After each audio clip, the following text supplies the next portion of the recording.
বুধবার সন্ধ্যা 7টায় জাতীয় স্টেডিয়ামে ফিফা ফ্রেন্ডলি ম্যাচে ভুটানের বিপক্ষে মাঠে নামবে বাংলাদেশ দল এবং এই ম্যাচটা মূলত এশিয়ান কাপের বাছাই পর্বে সিঙ্গাপুরের বিপক্ষে মাঠে নামার আগে বাংলাদেশের প্রস্তুতিমূলক ম্যাচ।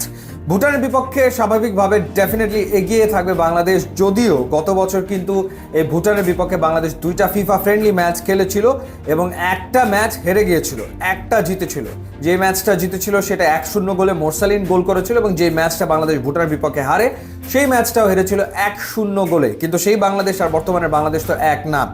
ওভারঅল যদি বলি, ভুটানের বিপক্ষে বাংলাদেশ এখন পর্যন্ত 16টা ম্যাচ খেলেছে। 16টা ম্যাচের ভেতরে বাংলাদেশ জিতেছে 12টা ম্যাচে, 2টা ম্যাচ ড্র করেছে এবং 2টা ম্যাচে হেরেছে। এবং 2টা ম্যাচই বাংলাদেশ হেরেছিল থিম্পুতে, অর্থাৎ বাংলাদেশের মাটিতে বাংলাদেশ কখনো ভুটানের বিপক্ষে হারেনি। সুতরাং আমরা আশা করতেই পারি যে জয়ের ধারাবাহিকতা ধরে রাখবে বাংলাদেশের ফুটবলাররা।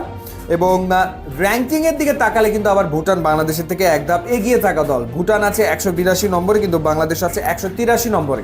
কিন্তু ওসব র্যাঙ্কিং ট্যাঙ্কিংয়ে এখন আর কোনো কিছু যায় আসে না। এবং যেটা বলছিলাম যে এই বাংলাদেশ ডিফারেন্ট বাংলাদেশ দল, কারণ এই বাংলাদেশ দলে খেলছেন হামজা চৌধুরী, এই বাংলাদেশ দলে খেলবেন সমিত সোম, এই বাংলাদেশ দলে খেলবেন ফাহমিদুল ইসলাম, জামাল ভুইয়া রয়েছেন, এছাড়া কাজেম রয়েছেন, তারিক কাজী রয়েছেন। সো ওয়েল ব্যালেন্সড একটা টিম এবং প্রমাণ করার ব্যাপার যে বাংলাদেশ আসলে দক্ষিণ এশিয়ার সেরা দল। যে আলোচনাটা চলমান রয়েছে যে সমিত সোম, হামজা চৌধুরী, কিউবা মিচেল তারা যুক্ত হয়ে গেলে বাংলাদেশ নিশ্চিতভাবে এশিয়ান মানের দলে রূপান্তরিত হবে, বা অন্তত এশিয়ান মানের দলগুলোর সাথে কম্পিট করার মতো একটা টিমে পরিণত হবে।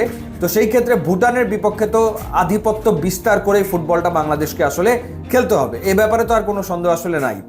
তো মূল ব্যাপারটা হচ্ছে যে প্র্যাকটিস 10 তারিখে সিঙ্গাপুরের বিপক্ষে মাঠে নামার আগে একটা ভালো অনুশীলনের সুযোগ পাবে বাংলাদেশের ফুটবলাররা। হাভিয়ার কাবরেরা নিশ্চয়ই অনেকেই দেখবেন, পরখ করে দেখে নিতে চাইবেন এবং তিনি বলেছেন যে ম্যাচের কোনো না কোনো সময় ফাহমিদুলকে তিনি দেখবেন। পুরো ম্যাচেও খেলতে পারেন ফাহমিদুল, বা হয়তো বা একটা নির্দিষ্ট সময় পর্যন্ত তিনি খেলতে পারেন। আরও কয়েকটা ডিসিশনের ব্যাপার যে হামজা চৌধুরীর অভিষেক এই ম্যাচেই আসলে হচ্ছে কিনা, কাবরেরা ভুটানের বিপক্ষে হামজা চৌধুরীকে রাখবেন কিনা একাদশে, কিংবা সমিত সোম যিনি সকালবেলাতে এসে পৌঁছবেন তাকেও আসলে কিছু সময় দেওয়া হবে কিনা, কিছু ম্যাচ টাইম তিনি আসলে পাবেন কিনা, নাকি তাকে বিশ্রামেই আসলে রাখা হবে। তো এই সিদ্ধান্তগুলোর বিষয় তো রয়েছে বটেই।